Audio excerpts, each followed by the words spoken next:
Apa yang terjadi dengan bangsa? Apa yang terjadi dengan dunia ini? Kalian ingin jadi pemenang atau pecundang?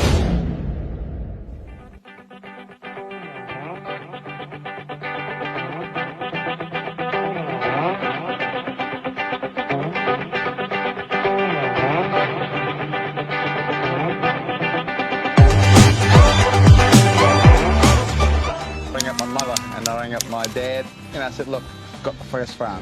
Reza is ambitious. When you're really young in your 20s and your 30s, you know that you're really push and push hard. He's also a realist, and he has Sylvia by his side. He's so unique. That's probably why I fell in love with him. Biasanya para pelaku usaha yang berhasil itu punya masa lalu yang susah. Kebiasaan ya. That's common. Ya. Kemudian dia punya generasi kedua dan dia berusaha memberi yang terbaik buat anaknya dalam tanda kutip bahwa dia nggak ingin anaknya susah. Yang terjadi apa? Generasi kedua menghabiskan itu. Di posisi di generasi ketiga harta habis. Ya, karena tidak punya etos kerja. Ya, tidak punya competitive advantage. Ya, dengan kata lain weak. Ini saya mau highlight benar perkataan weak. One word. Kalau ada perkataan satu kata ya yang saya paling benci, weak. Weak is what I hate the most. Why? I don't want to be weak. I'm strong. I'm a champion. Insyaallah. Tapi seorang yang kuat baru bisa dikatakan kuat ketika dia ada yang lemah. Artinya untuk disebut sebagai kaya harus ada yang miskin. Untuk disebut yang kuat harus ada yang lemah. Jelas. Tapi itu kan pilihan Anda. Apakah Anda menjadi pilihan yang lemah itu atau pilihan yang kuat? The choice is still yours. Kenapa saya paling benci perkataan weak? Karena weak ini punya banyak teman yang saya nggak mau. Weak ya is identik dengan kebodohan. Weak, lemah ini temannya juga malas. Temannya lemah adalah miskin. Temannya lemah adalah keterbelakangan. Temannya lemah adalah pembodohan. Semua karakter yang merupakan opposite dari yang kita nggak mau tadi. Artinya kalau kita pengen pintar, if you want to be smart, if you want to be at the very top of your game, if you want to be the pioneering person in the business, kalau kalian ingin menjadi seseorang yang berhasil, ya, semuanya tidak memilih kata weak di salah satu bagiannya. Weak is rejected, dan dalam hal ini totally rejected, ya. Semua orang pengennya apa? Strong, determined, ya, willing, witty. Jadi weak ini yang harus kita fight. You, my brothers, my sisters, teman-teman, perangi kata weak tadi. Ya, coba lihat. Setiap langkah lihat teman kita pesen vakum ya. Time yourself. That's what a champ will do. Oh, 5 minutes. I'm gonna do it in 4.5 minutes. At the same standard or better.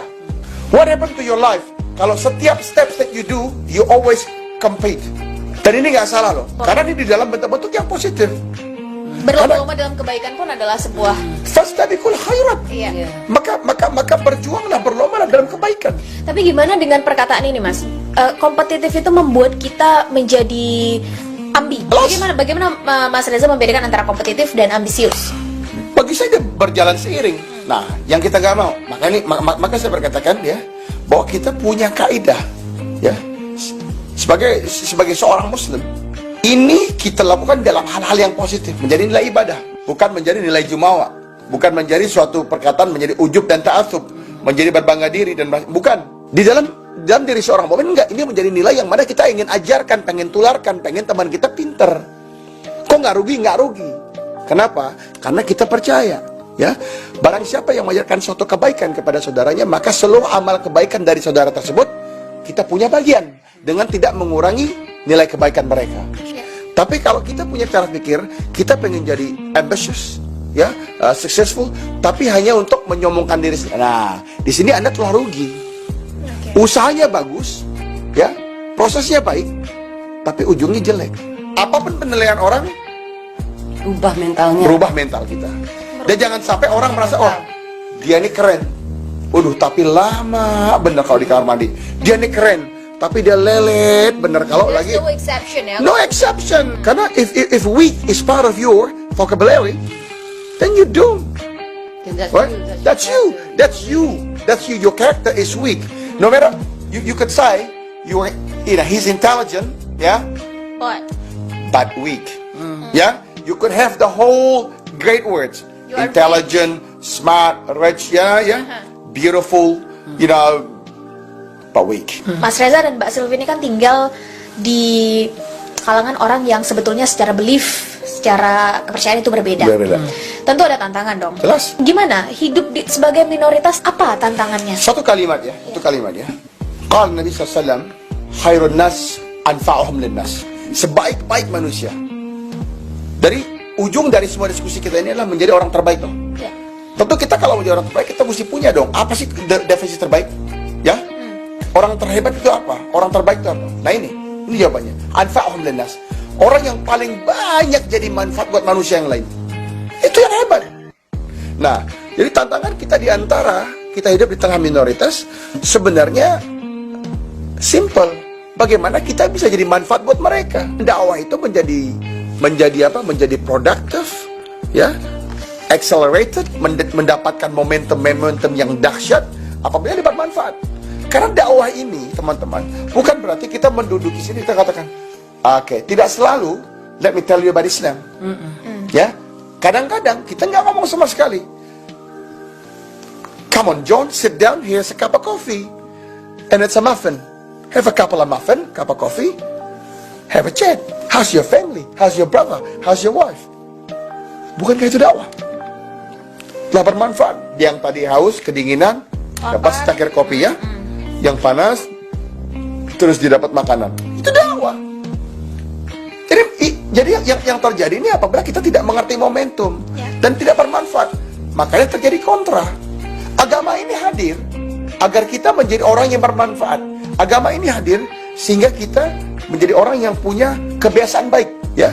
Kita orang yang bisa jalan dengan excellent of manners. Ini tujuan kita beragama itu mencapai excellent of manners. Kalau saya dengan belajar, lihat hasilnya apa? Apakah Shirley menjadi anak yang lebih baik kepada ayah dan ibu? Apakah Shirley menjadi istri yang lebih taat kepada suami? Apakah Shirley menjadi orang yang lebih bermanfaat bagi masyarakat?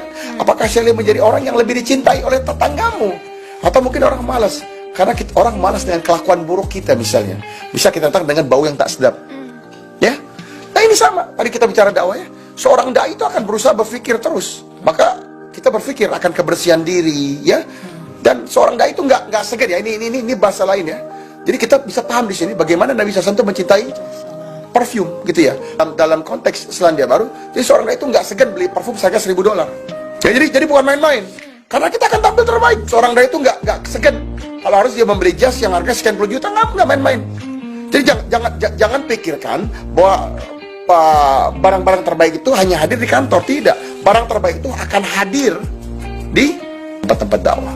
Jadi ini pandangan saya dan simple. Kalau kita bermanfaat, maka kita telah berhasil. Kita adalah orang terbaik, ya. Dan kalau setiap orang punya mindset seperti ini, semua orang ingin jadi orang terbaik dengan pandangan menjadi lebih bermanfaat. Apa yang terjadi dengan masyarakat? Apa yang terjadi dengan bangsa? Apa yang terjadi dengan dunia ini? Kita semua akan maju beribu-ribu langkah ke depan dan berhasil, ya, dengan tidak menimbulkan animosity, dengan tidak menimbulkan enmity, ya, dengan menimbulkan lagi apa? Tapi kita menghadirkan mahabbah, kita menghadirkan love, kita menghadirkan kecintaan kita menghadirkan suatu sinergi yang dahsyat, dan itu kata kuncinya. Dan di situ semua nggak ada kata-kata lemah, saudara-saudara, teman-teman, ya, lemah, weak, never exist. Mas Reza, ya. Pesan untuk anak muda dong. Jadi gini, pandangan saya pribadi, kalian anak muda ini harus berhenti mencari pembenaran, harus berhenti mencari alasan dan justifikasi bahwa kenapa kami tidak punya support person, tidak punya contoh, tidak punya inspirasi. Pada akhirnya, kita semua punya kelemahan. Di antara yang saya sebutkan tadi, walaupun saya sangat bersyukur, pasti ada lemahnya. Makanya lemahnya kita buang, kita rubah. Kalian pun harus punya mindset yang sama. Yuk bangun setiap pagi, punya ambisi, what we call here, fire in the belly. You need to have and ignite that fire in the belly. Karena begitu fire itu is ignited, dia punya suatu letupan dan ledakan hebat di dalam diri Anda, maka Anda pun akan keluar dengan berbagai macam ledakan dan letupan dan lompatan demi lompatan yang ada secara eksponensial. Jadi tanya diri kalian ingin jadi pemenang atau pecundang? Ya, apapun background kalian, sekurang harmonis apapun keluarga kalian, maka lupakan itu. Jangan jadikan itu alasan. Maka rubah yang tidak baik menjadi lebih baik. Champions are made up of different characteristics, are made up of different things than those of a loser. Ya. Jadi kalau kita udah bisa katakan kita pengen jadi seorang champion, I'm a champ, and I shall be a champ. Kita look for those characteristics. Nah, karakteristik itu hadir, ya. Kita tempa diri kita untuk setiap waktu dapat menjadi bagian dari karakteristik pemenang tersebut. Itu pandangan saya. Luar biasa, Mbak Sylvie. Pesannya untuk para muslimah. Untuk Pak Muslimah, Ya. bagi saya kembalilah ke fitrah kalian ya. Untuk laki-laki, jadilah laki-laki yang sejati, yang jalu, yang mau berjuang buat keluarga kalian. Untuk yang ibu-ibu para istri, jadilah ibu-ibu para pejuang yang menjadikan anak-anakmu itu syuhada, mujahid, berjuang terus sampai akhir. Insya Allah itulah tujuan hidup kita pada akhir ini. Insya Allah. Luar biasa teman-teman. Semoga dalam video ini kita mendapat banyak benefit, mendapat banyak manfaat. Kalau teman-teman merasa video ini mendatangkan manfaat untuk teman-teman, silahkan langsung saja dibagikan. Saya ucapkan terima kasih banyak kepada Mas Reza, kepada Mbak Sylvie atas knowledge-nya, atas pengalamannya. Dan semoga yang disampaikan tadi kita bisa ambil hikmahnya dan kita terapkan. Karena pada akhirnya yang mahal dari sebuah karya teman-teman adalah eksekusinya. Setiap orang bisa punya ide, setiap orang bisa punya gagasan. Tapi yang mau mengeksekusinya hanya mereka yang pilihan dan berani menerima resiko. Dan Mas Reza, Mbak Sylvie, terima kasih banyak atas kesempatan kali ini. Ini adalah akhir dari video kita. Wassalamualaikum warahmatullahi wabarakatuh. Barakallahu fikum. Waalaikumsalam warahmatullahi wabarakatuh. Salam.